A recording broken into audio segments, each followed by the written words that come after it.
মেলা কবিতাটি নিয়ে আমরা আলোচনা করছি। তো মেলা শব্দের অর্থ আমরা দেখেছি যে মিলন বা একত্রিত হওয়াকে বোঝায়। তো এখন কবি আহসান হাবীব যেই ব্যাপারটি আমাদেরকে বোঝাতে চেয়েছেন সেটা হচ্ছে প্রথমত উৎসব বা অনুষ্ঠানে আমরা অনেক মানুষের সমাবেশ দেখি, তাই না?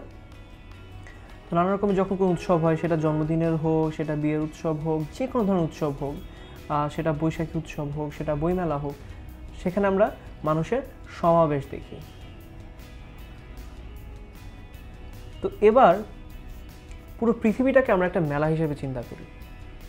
পুরো পৃথিবীটাকে যদি আমরা একটা মেলা হিসেবে চিন্তা করি, এখানেও নানা ধরনের মানুষ রয়েছে, নানা ধরনের মানুষের বসবাস রয়েছে, অনেক গোষ্ঠী রয়েছে।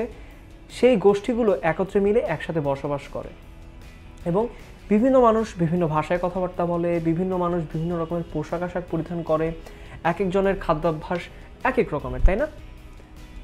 কিন্তু সেই মানুষগুলো কিন্তু এই একই পৃথিবীতে বসবাস করছে, যেই পৃথিবীতে আমিও বসবাস করছি। সেই মানুষগুলোই একই গাছপালা দেখছে, একই বাগান দেখছে, একই ফুল দেখছে, যেটা আমি এখন দেখছি। তো চিন্তা করে দেখো, আমি বাংলাদেশে বসে আমার আশেপাশে যা যা আমরা দেখি, যেমন বাগানে আমরা ফুলের মেলা দেখি, বাগানে ফুল দেখি, আমরা আশেপাশে পশু পাখি দেখি, আমরা আশেপাশে আমাদের নানা রকমের ফলমূল এর স্বাদ পাই, আমরা আকাশ দেখি এবং আমরা আকাশে ঠিক রাতের বেলা তারার মেলাও দেখি। তো এই যে জিনিসগুলো আমরা দেখি, সেই জিনিসগুলো কিন্তু আজকে বাংলাদেশে বসে আমি যা যা দেখছি, সেই জিনিসগুলো কিন্তু আমেরিকাতে বসেও একজন মানুষ ঠিক একই জিনিসগুলো দেখছে, ঠিক একই আকাশ সে দেখছে, রাতের বেলা ঠিক একই রকমের তারার মেলা সে আকাশে দেখতে পাচ্ছে। তাহলে তার আর আমার মাঝে খুব কি পার্থক্য রয়েছে? তার আশেপাশে যা রয়েছে আমার আশেপাশেও তা রয়েছে। এইভাবেই কবি হচ্ছে একটা তুলনা করেছেন।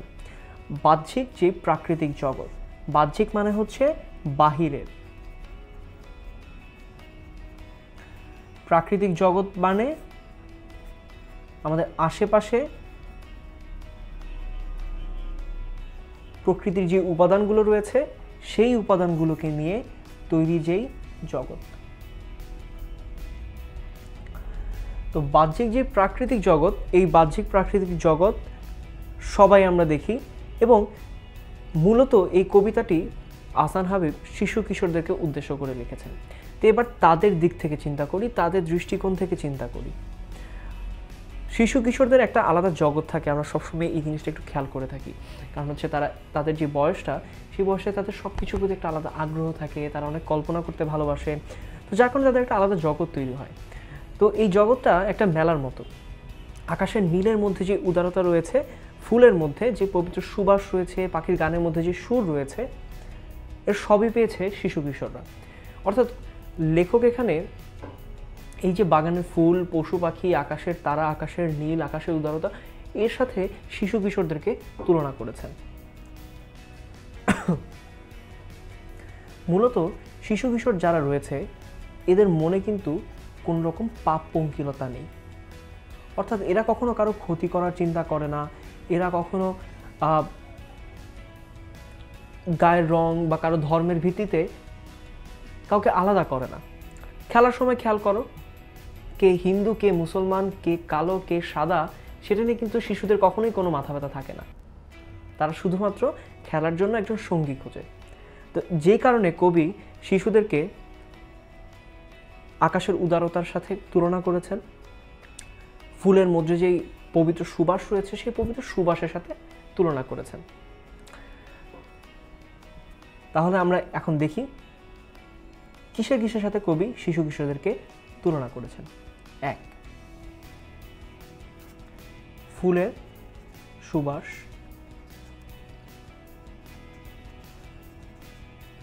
2, আকাশের উদারতা। এবং 3, পাখির গানের সাথে।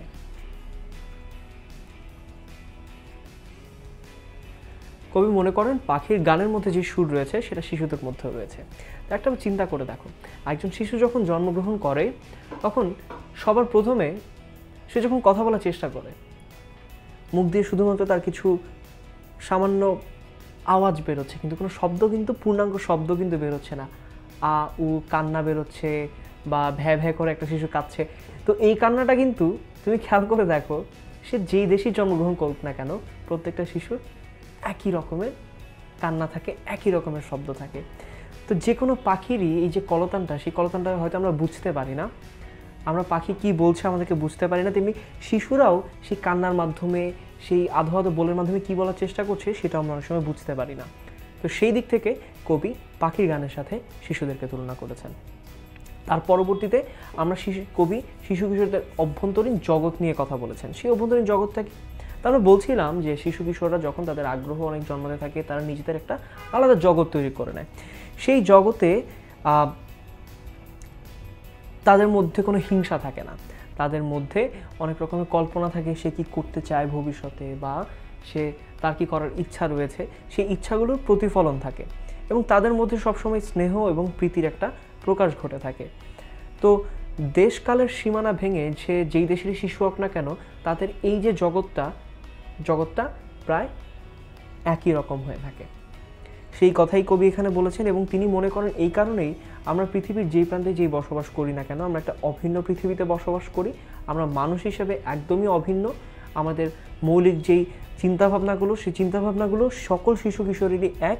সুতরাং আমাদের কখনো একে অপরের মধ্যে কোনো ধরনের বিভেদ সৃষ্টি করা উচিত নয়, নারী পুরুষ বলে কোনো রকমের বিভেদ তৈরি করা উচিত নয়।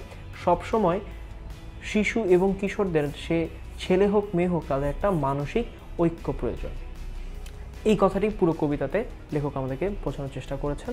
তো কবিতার লাইনের মাধ্যমে ছন্দে ছন্দে কীভাবে আসলে সেটি বলেছেন সেটা জানতে হলে তোমাদেরকে দেখতে হবে পরের ভিডিওটাতে। তাহলে তোমাদের সাথে দেখা হয়ে যাচ্ছে পরের ভিডিওতে।